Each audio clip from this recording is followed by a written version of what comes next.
came across this Reddit post last night, and it really drives home why having these discussions over and over even is still important, because you never know when somebody is going to get one of these messages and is going to click and is going to confirm something that has happened in their lives.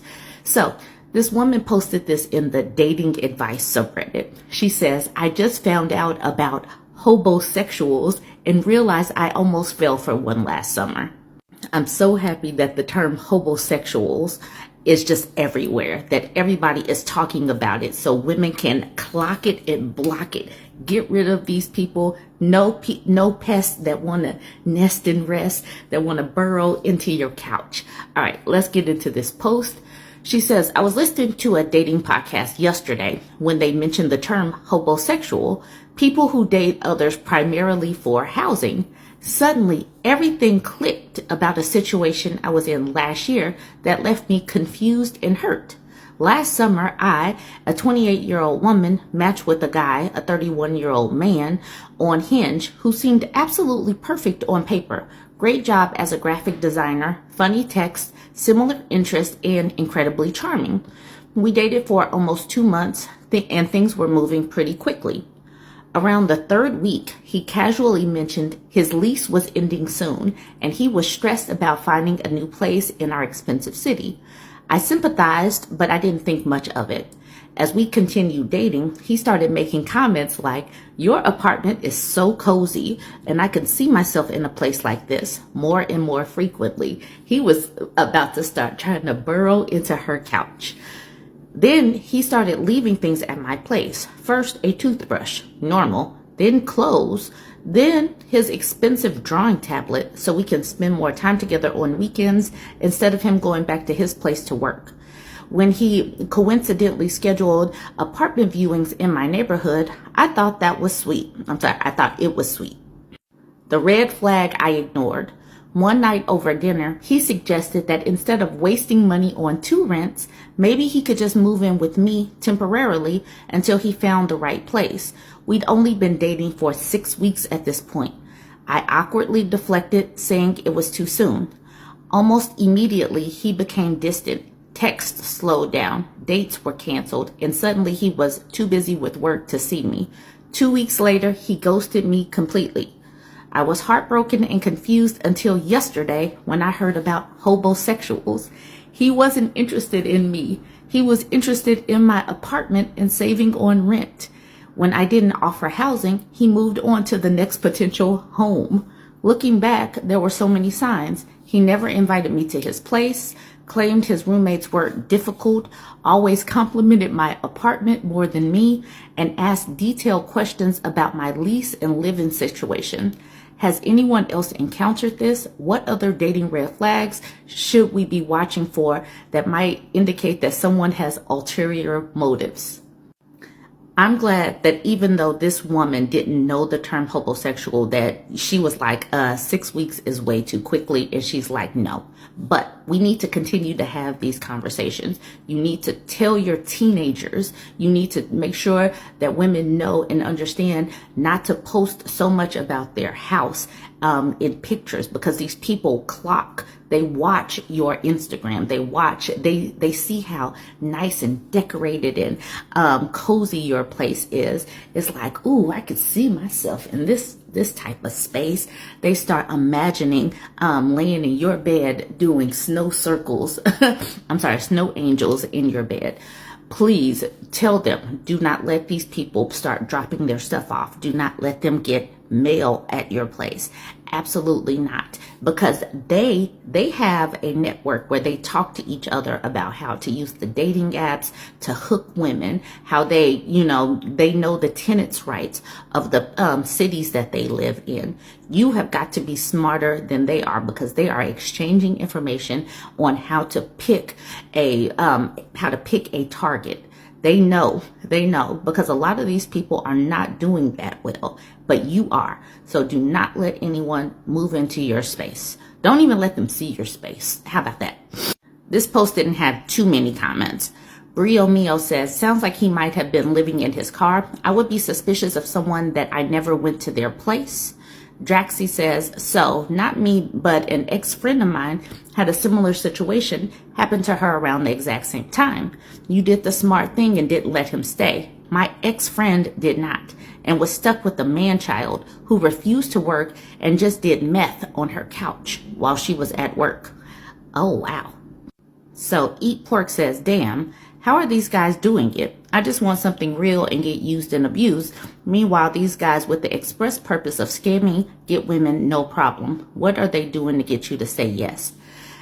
The way he's asking this question is like, are you a little bit jealous that a person is a scammer and a person that lacks integrity? Like, I don't know what to say about that one.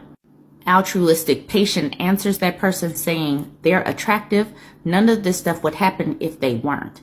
I'm not sure all hobosexuals are attractive. They probably just have game and they know the techniques and the manipulation tactics. Eat Pork says, but I get told all the time how handsome and hot I am. No, not just by my mom, and still get nothing. I'm hot? I'm hot? Why? Where are the women? I'm supposed to... Eat Pork sounds funny to me, and not in a humorous way. But this is a great point right here. They choose the right targets and play the game. I was caught because I'm a middle-aged woman who's been used and abused and single for years. Caught because I just wanted to believe it was real when I knew deep down something wasn't right.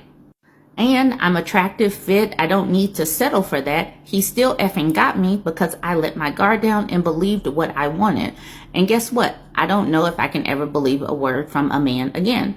And that's pretty much it. They know how to target people. It's not because they are hot or because they're doing something particularly well. They know how to target people. Currently Curious says, me too, but it's just empty words, bro, as far as being hot or handsome. Eat Pork says, people don't tell you that unless it's true. It's when you're ugly that you got to figure that out on your own. Dave Chappelle, abridged. He's still talking about being handsome. Girthquake says, she said he was charming. Charisma will get you far in life because it's not always what you know, it's who you know. Standards are high says, whew, so glad you didn't let him move in with you. I've heard the term, so I'm on the lookout for guys like this. Make sure they have stable housing before dating. And this is the thing. We have got to make sure that women are on the lookout for these people. That's the reason why we're going to continue to have these conversations. Take this video and push it, share it, talk to other people, use the term in your everyday language, because we have got to make sure that red flags start waving, that signals like warning signals start going off when these key words start being said, like, oh, I can see myself here, or, ooh, how much you pay for this rent? Please, it should set off warning signals just like this. Join the conversation. Let me know what you think. Don't forget to like, comment, and share. So Ask Aubrey grabbed the screenshots from this Passport Bros post. She says, so the only way he can get a woman is to financially control and manipulate them. So let's take a look at this post.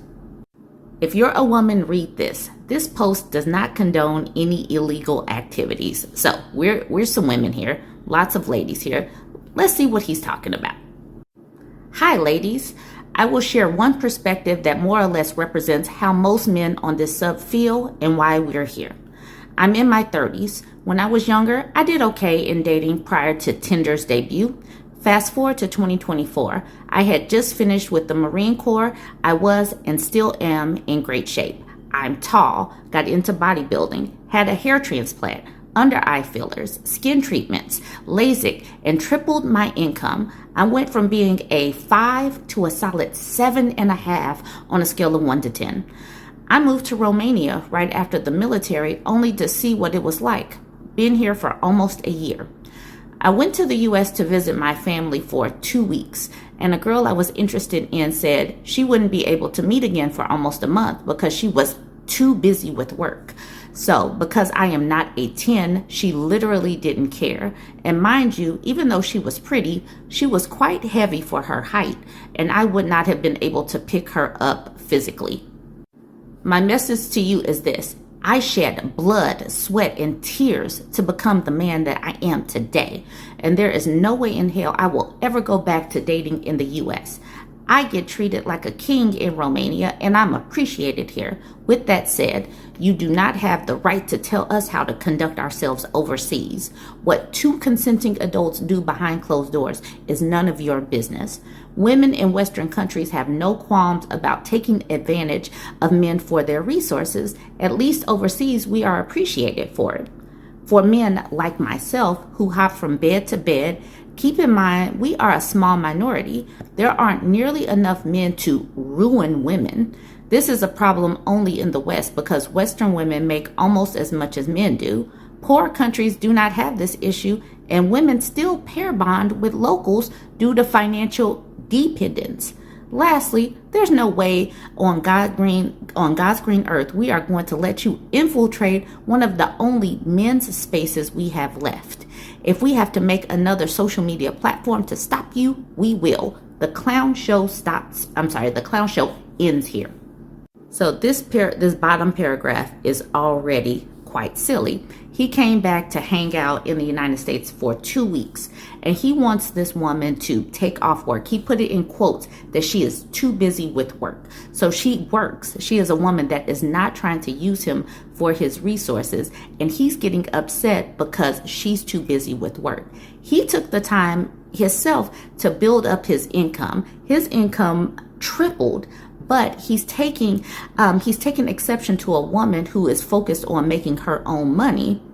Even though over here he says that women in Western countries have no qualms about taking advantage of men for their resources.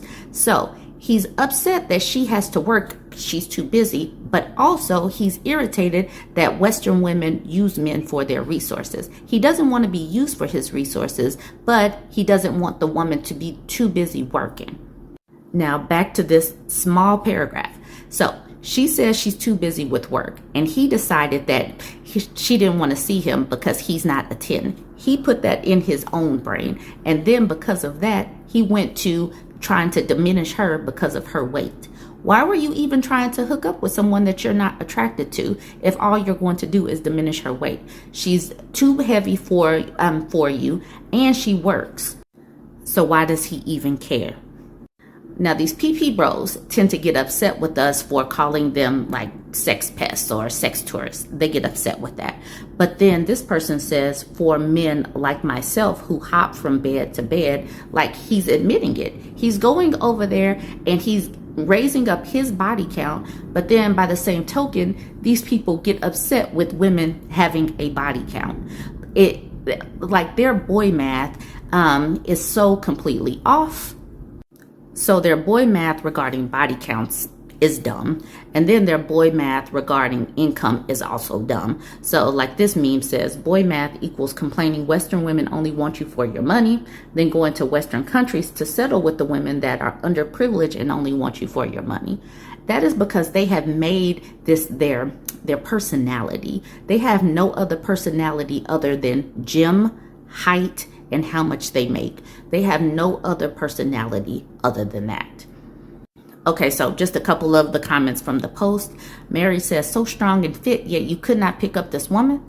I can deadlift 200 pounds and I'm a 5'1" woman. Spare me. All butthurt because she was too busy and didn't kiss his feet. Meanwhile, he's going from bed to bed in Romania and says they worship him there. Pathetic. All right, so yes, he is pathetic.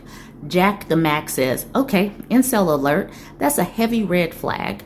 So because some woman didn't want you, you're going to act a fool and blame them all? For F's sakes, go on flight 180. And the thing is, we don't even know that this woman didn't want him. He's there for 2 weeks and she has to work. So literally she could have just been busy. And why would she take off work? Like how much work is she going to take off for this person that is just visiting for 2 weeks? Why are you going to put your income and your job on the line for this person that is just visiting?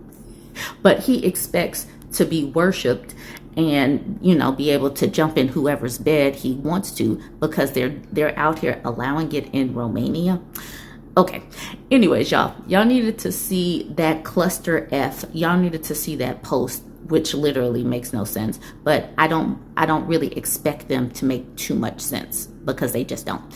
Let me know what you think about this one. Don't forget to like, comment, and share. Politics is going to have these men, this male loneliness epidemic into a pandemic, and they brought it on themselves, and many of them deserve to be lonelier. I keep seeing these posts, different women in different spaces talking about this. Women are not going for the apolitical or I didn't vote or I'm a moderate, and I'm loving it. And I keep posting it because I keep seeing it. These are different people, but women are doing pretty much the same thing, and I love that for us. Anyways, let's get into this post in the 2X chromosome subreddit. She says, non-voting Tinder man does not take this rejection well. She says, I thought about posting this in a political or dating subreddit, but I'm paranoid about him somehow finding it.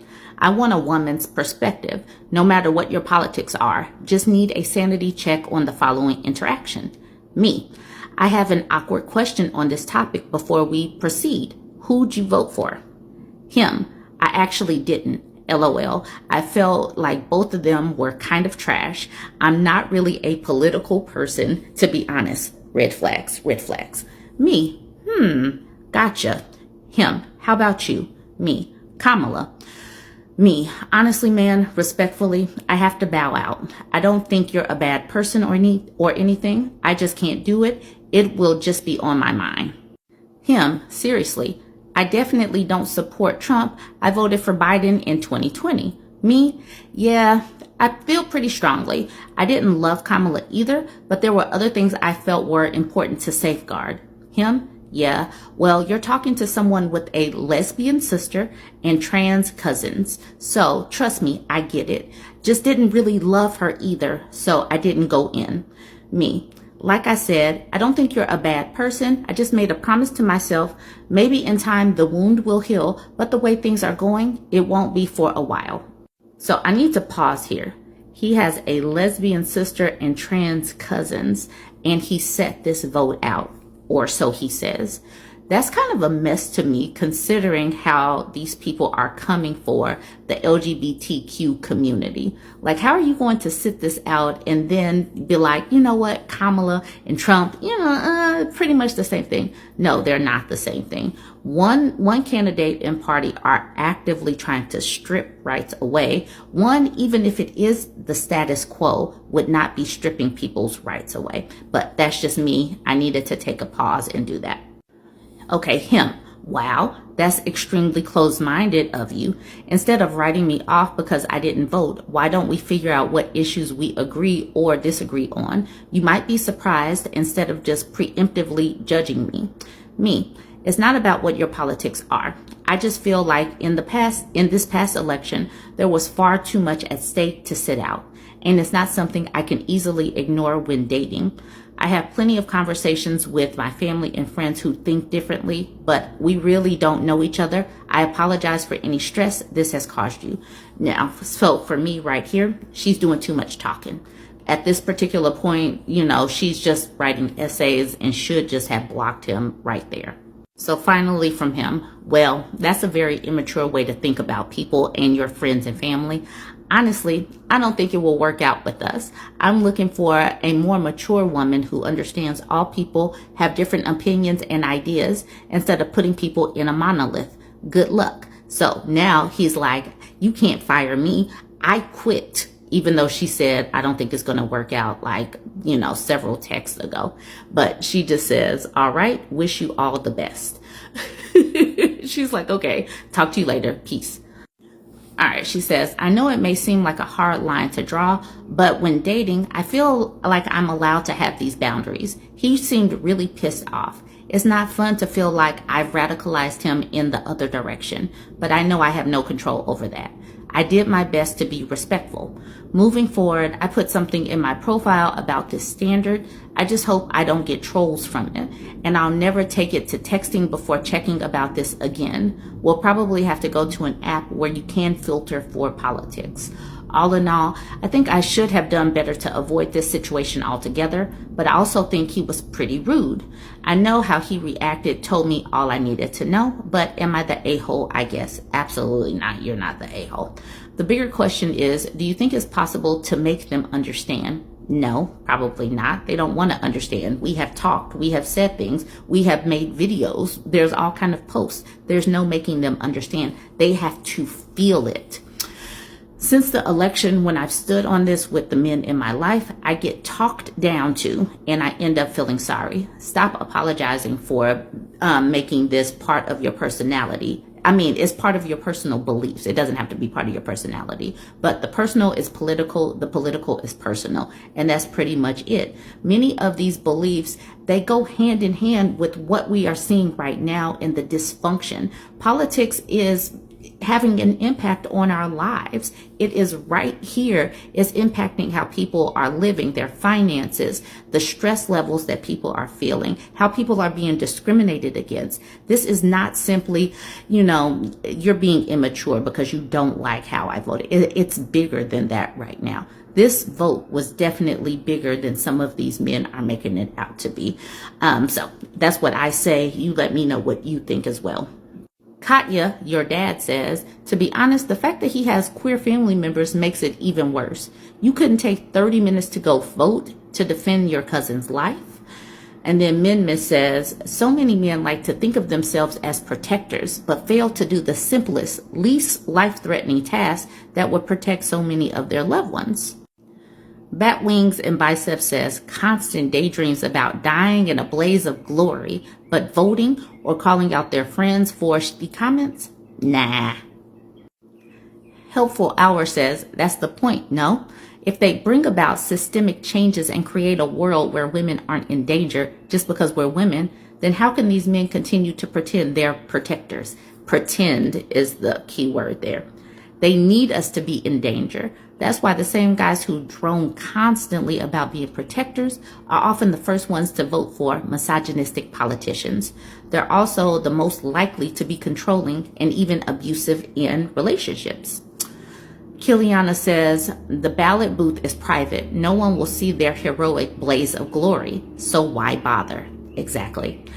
David Gray says, yeah, but all those credible threats Trump made to the LGBTQIA